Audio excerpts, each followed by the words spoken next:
po, stopover po kami dito sa Shell and Lex.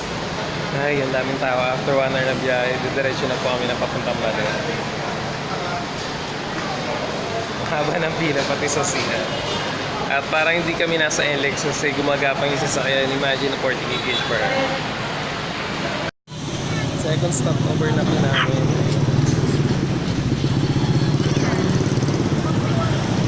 Maya nasa bundok na po kami.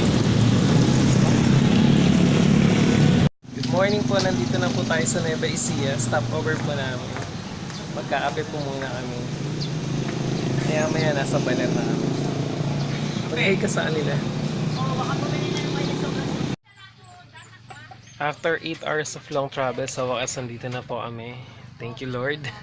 Nakarating kami ng ayos. Medyo traffic po talaga pero sulit naman. Dito na po kami sa aming kubo.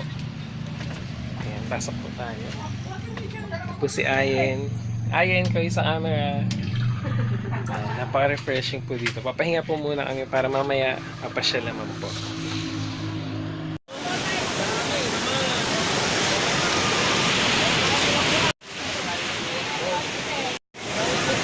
Isang malamig na umaga po sa inyong lahat. Yan, nandito na po tayo sa Sabang Beach, Baler. At totoong napakalamig po. Okay. So dahil Holy Week ngayon, expected na po ng tao at marami nagsiswimming. Makikita niyo po na palas ng alon. Yan po is bahagi ng Pacific Ocean, kaya ganyan po ka-powerful ang alon. Marami po nagsisurfing lesson, namamasyal, tigit sa lahat nag-family bonding. Sana makapunta po kayo dito. Sabang Beach, Baler.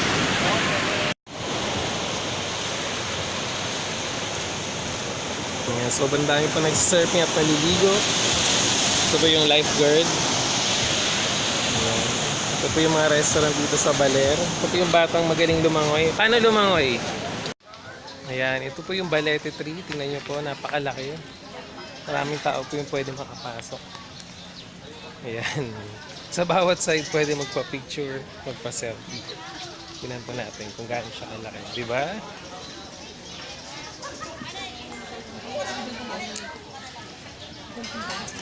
Ayan. Part pa rin po tayo. Ay, dito. Ano po sila? Ayan, diba? Sobrang laki ng puno na yan. Imagine. Sa bawat side, merong tao.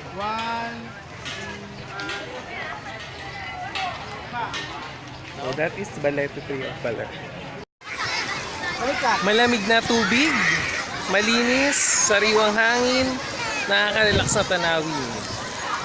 Ilang lamang yan sa mga bagay na kung saan bakit excited ang mga bata sa summer. Anong kwento, anong experience ng summer ang hinahanap mo? At gusto nga makita. Naisip ko sila. Ayan. Ito po ay kilala bilang Detective River.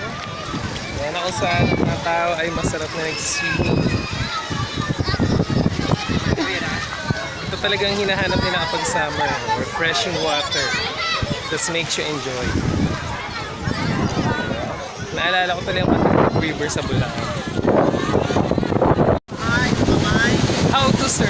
This is the proper lesson. Tingnan mo natin kuya kung paano ang tamang pagsisurfing.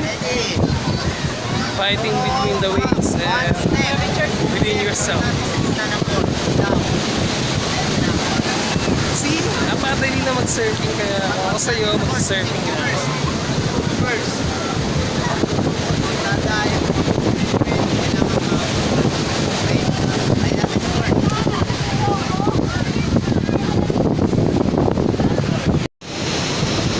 The willingness to learn plus the power to fight for your goals is the real reason why surfing is a #1 sport here in Baler. Grabe!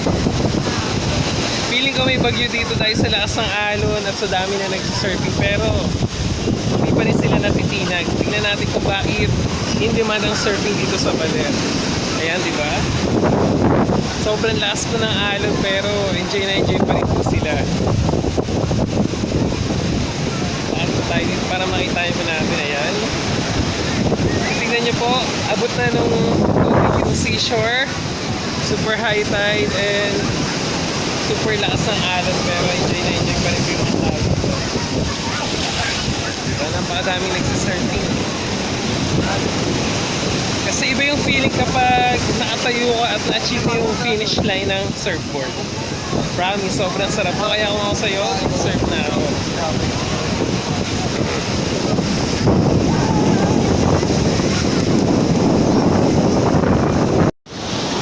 Another example of surfing lesson in Baler is to overcome your goal. Diba? Tignan nyo, tinuturo nila yung step-by-step procedure para makapag-surf ka at iba talaga yung experience, di lamang yung pera pero yung experience binabayaran nila kaya masarap sila nagsasurf. For only 300 pesos, may experience mo surfing. It's a once in a lifetime experience kaya go na sila.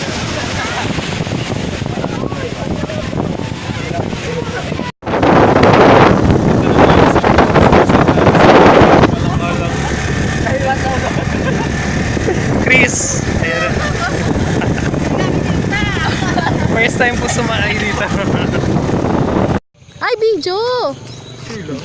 Start na po kami ng trekking papuntang Mother Falls.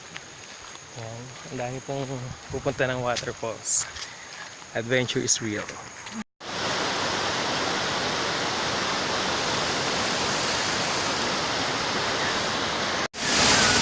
Hello, kakatapos lang po namin mag-swimming. Napakalamig po. Pwede po lumapit ngayon dun sa falls.